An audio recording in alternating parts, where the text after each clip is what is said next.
নমস্কার বন্ধুরা, simple cook with পলির পরিবারে সবাইকে স্বাগত জানিয়ে আমি আবার একটা নতুন রেসিপি নিয়ে হাজির হয়েছি। আশা করি তোমাদের এই বড়দিনে ভীষণভাবে কাজে লাগবে এবং যে কোনো দিনে কাজে লাগাতে পারবে। আর খুবই সহজভাবে এই দারুণ স্বাদের চকলেট রেসিপিটা বানিয়ে নিতে পারবে।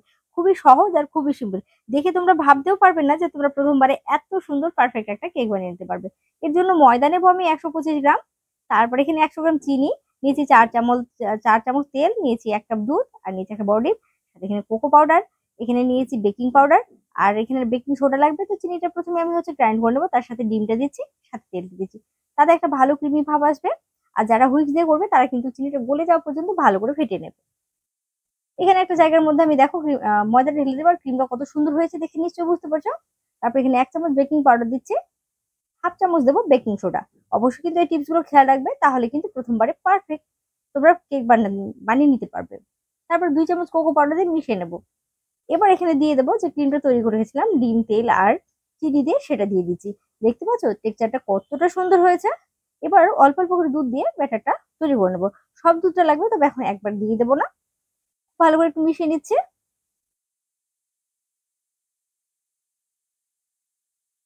বাকি যে দুধটুকু রয়েছে সেটাও দিয়ে দেবো, তবে এখানে কিন্তু আমি বেশি ভালো করে ফেটিয়ে নেবো। তার আগে যেহেতু আমার মিক্সির মধ্যে কিছুটা পরিমাণ মিশ্রণটা লেগে রয়েছে, সেখানে নষ্ট করতে লাভ নেই, তাই জন্য দুধটা তাতে দিয়ে ঢেলে দিলাম।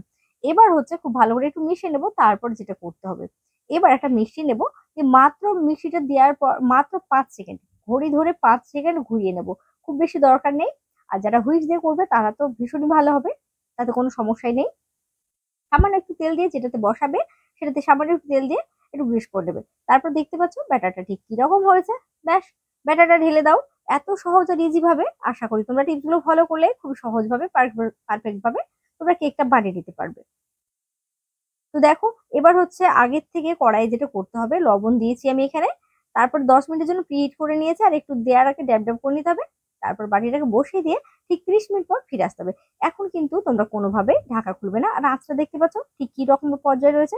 ফিরে আসছি ঠিক 30 মিনিট পর। তো দেখো, বাও, তোমরা ঢাকনা খুলে কিন্তু অবাক হয়ে যাবে, দেখে নিশ্চয়ই বুঝতে পারছো যে ঠিক কতটা সুন্দর হয়েছে। তবে হ্যাঁ, এখনো কিন্তু হয়নি, তার জন্য চেক করে নেব।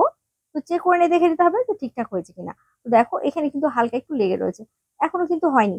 তার জন্য আমি এখানে আরো 3 মিনিটের জন্য ঢাকা দিয়ে দেবো। তো দেখো, আমি মিডিলটা দিয়ে দেখলাম যে যদি সাইডটা হয়ে যায়, মিডিলটা একটু সময় লেগে যায়। ঠিক 3 মিনিট পর আবার ফিরে আসলাম। এবার তোমাদের দেখাচ্ছি, দেখেছো কতটা সুন্দরভাবে হয়েছে। আর চারপাশটা দেখো ঠিক ছেড়েও গেছে। তো আবার কাঠি দিয়ে দেখে নিচ্ছে যে ঠিকঠাক ভাবে হয়েছে কি হয়নি। যাদের হাতের কাছে কাঠি থাকবে না, তারা একটা চাকু বা কোনো কিছু একটা সরু মতো কিছু নিয়ে তোমরা দেখে নিতে পারো। তো দেখো, এটা কত সুন্দরভাবে ছেড়ে গেছে, আর এটা ঠান্ডা হওয়ার আগে পর্যন্ত হাত দেওয়া যাবে না, না হলে কিন্তু এটা ভেঙে যাবে। আর দেখে নিশ্চয়ই বুঝতে পারছো কতটা ফুলে উঠেছে। এবার একটা চামচ দিয়ে আমি এটাকে ছাড়িয়ে নিচ্ছি। বাটির উচ্চতাটা দেখতে পেয়েছো, ঠিক ততটাই কিন্তু ফুলে উঠেছে। অবশ্যই তোমাকে বলবো বাড়িতে একবার এটা ট্রাই করো। তারপরে তোমরা আমাকে কমেন্ট করে জানাতে ভুলো না তোমাদের কেমন লেগেছে।